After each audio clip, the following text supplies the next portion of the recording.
आप देख रहे हैं सिटीजन वॉइस, जहां हर खबर आपकी आवाज बनती है। जी हाँ, मैं उषा और आज हम आपके लिए लाए हैं सबसे ताजा, सबसे सच्ची और सबसे महत्वपूर्ण खबरें सीधे आपके शहर और देश से। तो बने रहिए हमारे साथ, क्योंकि यहाँ हर खबर है आपकी समझ के।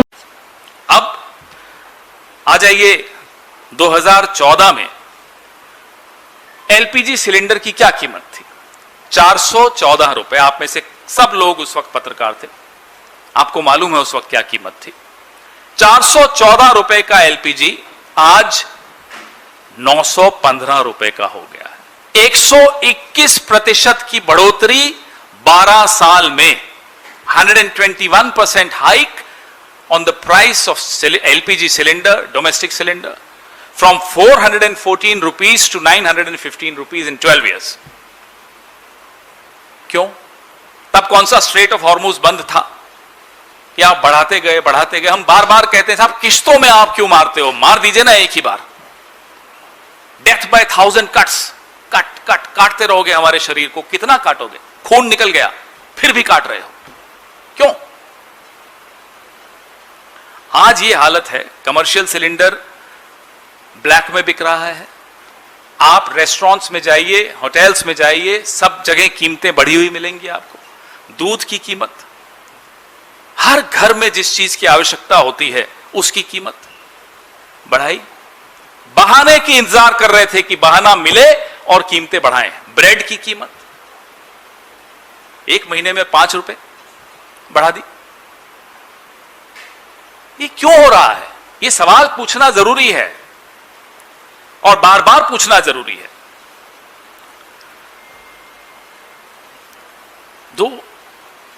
एक और हमने एक आदत देखी साहब इनकी आदत यह है, पहले बोला मुझे 60 दिन का समय दे दो, याद है आपको? फिर कहा मुझे 60 महीने का समय दे दो। अब कहते हैं 2047 तक का समय दे दो। अब 2047 में तो हम कहां होंगे, आप कहां होंगे, वो कहां होंगे, हमें नहीं मालूम। लेकिन गोल पोस्ट बदल दिया। अब सीधा 2047 का आप सब्जबाग दिखाते हो। बिलियन, ट्रिलियन, पता नहीं कौन कौन से आंकड़े देते हो। अब ये नहीं बता रहे कि वर्ल्ड बैंक और आईएमएफ के प्रोजेक्शंस अब क्या है हमारे देश की अर्थव्यवस्था के बारे में।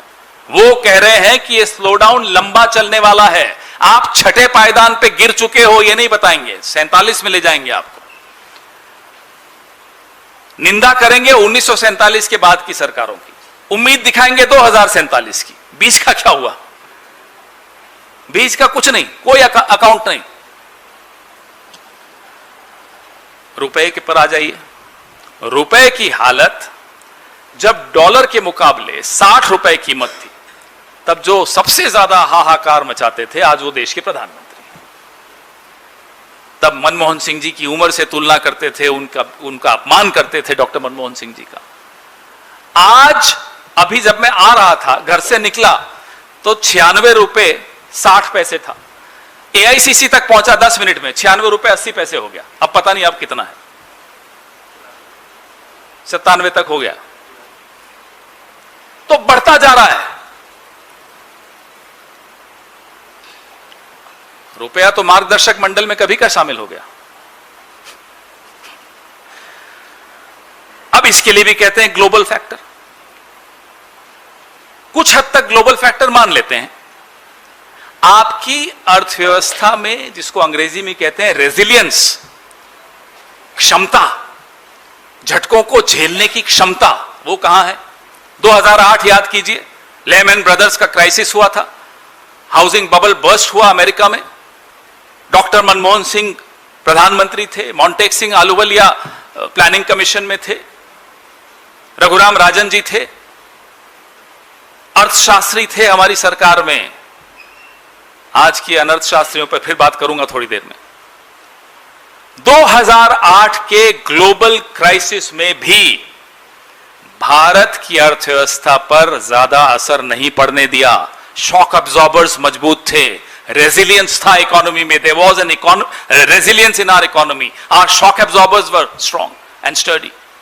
Therefore, the impact of the Lehman Brothers collapse, the crisis, the housing bubble collapse of the US was not felt in India. यहां सब थोड़ा सा कहीं कोई छींक देता है बाहर, ग्लोबल फैक्टर हो गए साहब, ग्लोबल फैक्टर हो गए।